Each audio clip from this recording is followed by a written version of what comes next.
Hello good morning students. आज मैं आप लोगों को हिंदी, ये जो सुधा की बुक है हिंदी क्लास सेकेंड में, उसमें चैप्टर नंबर 4 पार्ट 4 में जो है अध्याय वो क्या है, सत्य क्या है। तो मैं इस कहानी को आप लोगों को रीड के साथ थोड़ा रीड भी करवाती हूँ। रीडिंग के साथ साथ इसका जो अर्थ है, जो सत्य क्या है, इस कहानी में क्या कह रहे हैं, क्या मोरल है, क्या टॉपिक है, किसके बारे में बात किया गया है, वो मैं आपको बताऊंगी। और रीडिंग आप लोग घर में एक एक कर कीजिएगा, क्योंकि अब आप लोग सेकेंड में आ गए। यदि आप लोगों की रीडिंग क्लियर नहीं होगी तो आप लोग बुक्स कैसे पढ़ पाएंगे, आगे थर्ड क्लास फोर्थ क्लास कैसे टेकअप करेंगे। इसलिए आप लोग अभी छोटे हैं, आप लोगों का भी बेस को स्ट्रॉन्ग करना बहुत ज़रूरी है। तो चलिए इसमें है सत्य क्या है। तो पहले हम अध्याय का परिचय कराते हैं। इस अध्याय में लेखक ने यह समझने का प्रयास किया है कि हमें आपस में झगड़ा नहीं करना चाहिए। इस संसार में जो भी मानव आता है वह जितना जानता है उतना ही बता पाता है। कोई भी व्यक्ति पूर्ण नहीं होता है। इस अध्याय का जो इंट्रोडक्शन है, परिचय है, सत्य क्या है, इसका मतलब यह है, इसमें यह कह रहा है जो इस दुनिया में जो भी लोग हैं, चाहे हम हैं, आपको लगता है जो मैम पढ़ाती है तो मैम को आता है, ऐसा नहीं है। हम भी पढ़ के पढ़ाते हैं, हमने भी पढ़ के पढ़ा रही हूँ आपको। तो कोई भी इंसान यहाँ पे पूर्ण नहीं होता है, चाहे वो मैं हूँ, चाहे आप हो, या कोई भी पर्सन हो, वो पूर्ण नहीं है। हर इंसान में कुछ ना कुछ कमी होती है। और छोटी चीज़ों को लेके, जो कि हम बहुत समझदार हैं या हम बहुत अच्छे हैं, इन सब चीज़ों को लेके आपस में झगड़ना नहीं चाहिए, लड़ना नहीं चाहिए, क्योंकि जिसको जितना पता होती है उतना ही पता होती है। तो इसका जो अध्याय का परिचय है यही है। तो चलिए मैं आपको करवा रही हूँ इसका रीडिंग। आप लोग अपना अपना बुक खोलिए।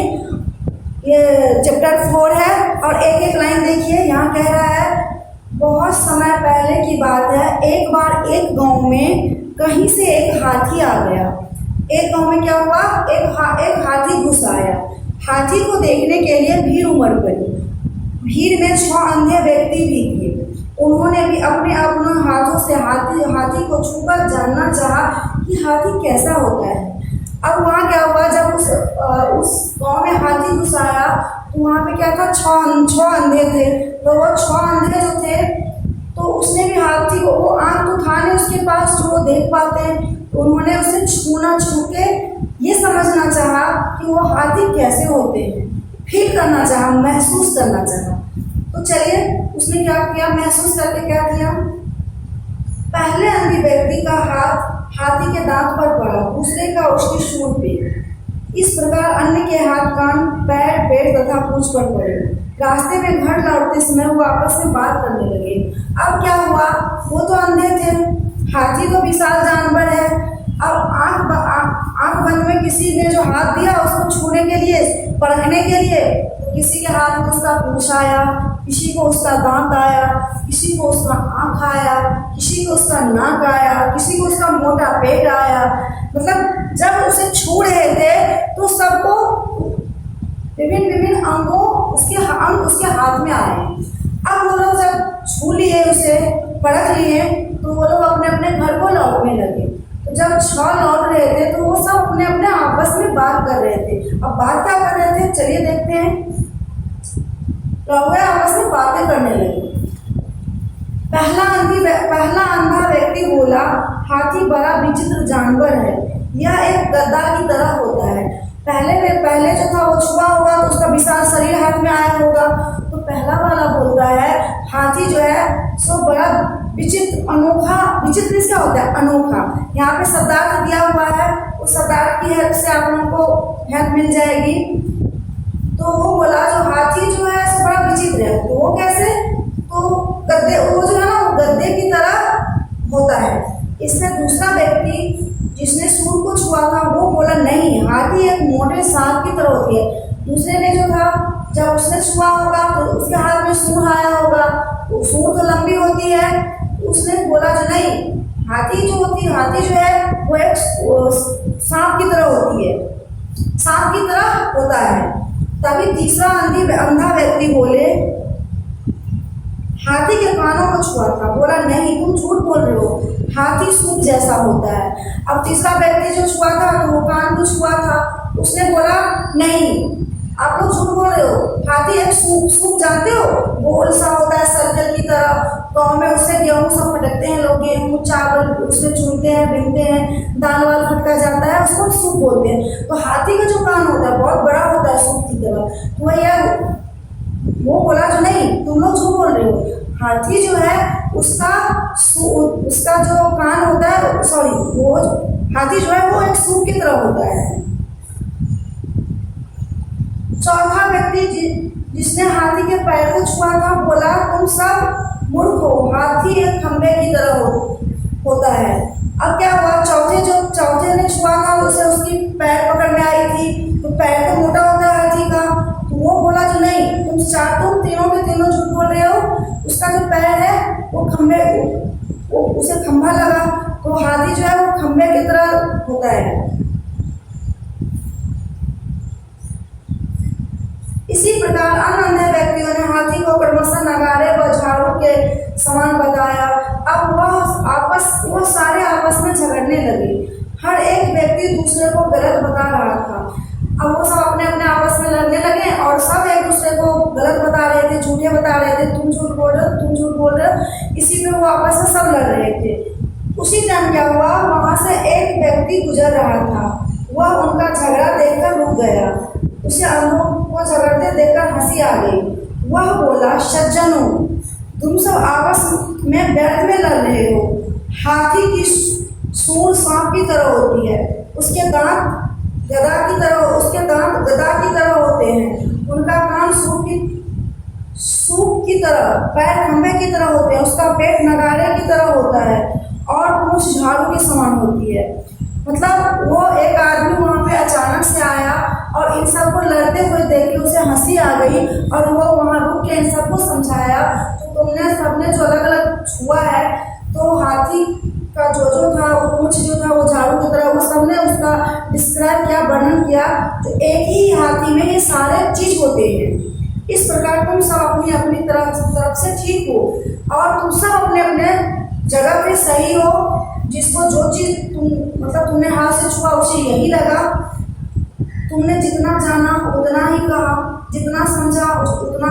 अब किसी ने पूंछ पकड़ा तो उसे लगा झाड़ू है, तो उसे समझ में झाड़ू आई तो उसे झाड़ू बोला, जिसके हाथ में कान आया वो सूप समझा तो सूप बताया। हाथी के अंग को हाथी समझना ठीक नहीं है। अंधों ने उस व्यक्ति की बात ध्यानपूर्वक से सुनी। अब उन्हें समझ में आया कि व्यर्थ में झगड़ रहे थे। वो जो आदमी था वो बहुत सुंदर बात बोला, जो एक अंग छूने से नहीं पता चलती है जो कि ये हाथी ही है। किसी ने कान छुआ, किसी ने नाक छुआ, किसी ने पैर छुआ, तो उसी से थोड़ी है। इस सारे चीजों को मिला के हाथी बना हुआ था और उस हाथी में ये सारी चीजें थी। तो लास्ट में जब बहुत ध्यानपूर्वक से उन्होंने ये बात सुनी, उन्हें समझ में आ गया ये सही बोल रहे हैं, सही कह रहे हैं, हम लोग जो झगड़ रहे हैं, लड़ाई कर रहे हैं वो व्यर्थ में कर रहे हैं, और उन्होंने अपना झगड़ा बंद कर दिया। तो वो कोई भी व्यक्ति पूर्ण नहीं होता है, अतः व्यर्थ में झगड़ना नहीं चाहिए। इसमें इस कहानी की मोरल यही है, जो कोई भी चीज व्यर्थ नहीं हो, हमें व्यर्थ में नहीं लड़ना चाहिए, क्योंकि जिसे जितना समझ है वो उतना ही बात करता है। और कोई भी इंसान को ये भी है सच, जो कोई भी इंसान पूर्ण नहीं है, परिपूर्ण नहीं है, हर एक इंसान में कुछ ना कुछ कमी है। अब इस कहानी को मैंने आपको अच्छी तरह से रीडिंग और समझा दिया, जो इस कहानी में क्या कह रहे हैं। आप लोग रीडिंग इसे एक एक लाइन कीजिएगा। किसी दिन आप लोग कॉपी चेक कराने आएंगे तो हम रीडिंग सामने में करवाएंगे, तो आपको रीडिंग इसकी अच्छी होनी चाहिए। उसके बाद यहाँ पे शब्दार्थ देखिए, विचित्र, व्यर्थ, अंग, ध्यानपूर्वक, मानवपूर्ण। तो विचित्र का मतलब क्या होता है, अनोखा। व्यर्थ का मतलब होता है बेकार। अंग का मतलब होता है भाग। ध्यानपूर्वक का मतलब होता है ध्यान के साथ। मानव, व्यक्ति, पूर्ण, पूरा। अब इसके बाद इसको क्वेश्चन आंसर है, इसको आपको समझ के क्वेश्चन आंसर करना है। तो आप लोग पहले समझिएगा, कह रहा पहले अगले व्यक्ति ने क्या कहा, ये तो मैंने आपको सारा लाइन बाय लाइन बताया। आप लोग ट्राई कीजिएगा अपने से जो आप लोग कितना क्वेश्चन कर सकते हैं। बाकी मैं नेक्स्ट क्लासेज में इस क्वेश्चन से करवाऊंगी, यस एक्सरसाइज करवाऊंगी। दूसरा है रिक्त स्थान, मतलब फिल इन द ब्लैंक्स, इसको पूरा करना है। चौथा में सही और गलत। तो चलिए आज मैं आपको कुछ यहाँ पे डिफिकल्ट वर्ड्स है जिसको मैं यहाँ पे आपको लिख दे रही हूँ, उसे आप लोग कीजिएगा अपने अपने कॉपी में। पहले कठिन शब्द कीजिएगा, उसके बाद क्वेश्चन आंसर शब्दार्थ। ओके, तो मैंने आपसे अभी क्या कहा, जो मैं आपको कठिन शब्द लिखवा रही हूँ, पहले कॉपी में कठिन शब्द, फिर शब्दार्थ, उसके बाद क्वेश्चन आंसर। तो चलिए कठिन शब्द है, कठिन शब्द कीजिए। कठिन शब्द।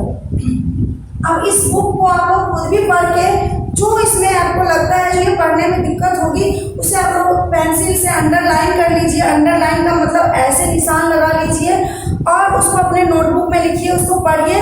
और अपने पेरेंट, अभी तो आप लोग स्कूल में आ नहीं रहे हैं रेगुलरली, जो हम आपको उसका डिक्टेशन टेस्ट लें, तो आप लोग अपने अपने मम्मी पापा, बड़े भाई बहन हैं, उनसे बोलिए डिक्टेशन लिखवाओ। डिक्टेशन के थ्रू आप लोग अपना राइटिंग स्किल, रीड करके रीडिंग स्किल में इम्प्रूवमेंट कीजिए। तो चलिए देखिए, अब यहाँ पे है भी, पहला क्या है भीरा भी, ये भी थोड़ा कठिन है।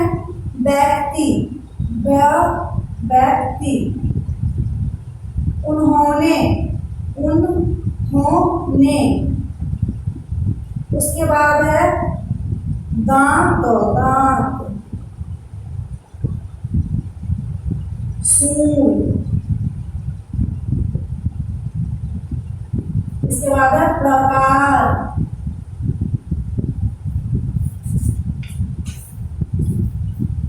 विचित्र।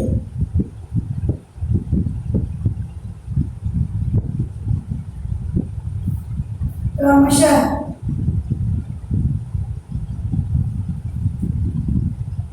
व्यर्थ।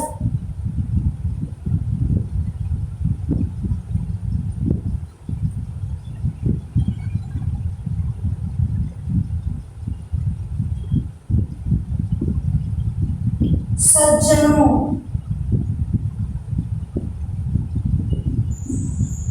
जो भी डिफिकल्ट वर्ड है। उसके बाद है पूर्ण,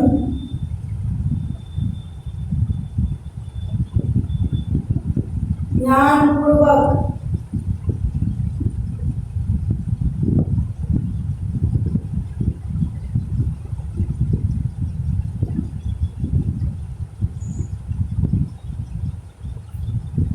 सत्य,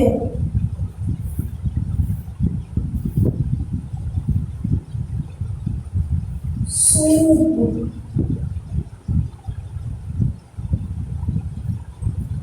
अब यहाँ पे देखिए ये कुछ शब्द है जो कि डिफिकल्ट है। भीड़, भीड़ में कौन सा रॉ लगेगा, कौन सी मात्रा है, इसको आप लोग को कॉपी में करना है। कॉपी में करें, कॉपी में करें। कठिन शब्द, कठिन शब्द के बाद शब्दार्थ करना है, देन क्वेश्चन आंसर। ओके बच्चों, आप लोग अच्छे से समझ गए होंगे। और इसे बार बार आप लोग देखिएगा। सज्जन, सज्जनों, स आधा ज, नौ में ओ की मात्रा, ज संयुक्त। इसको हम क्या बोलते हैं, जब एक आधा और दूसरा वर्ड रहता है तो उसको हम संयुक्त करके बोलते हैं विचित्र, विचित्र। क्रमशः, क्रमशः। इसको आप लोग पढ़िएगा और कॉपी में भी कीजिएगा। ओके।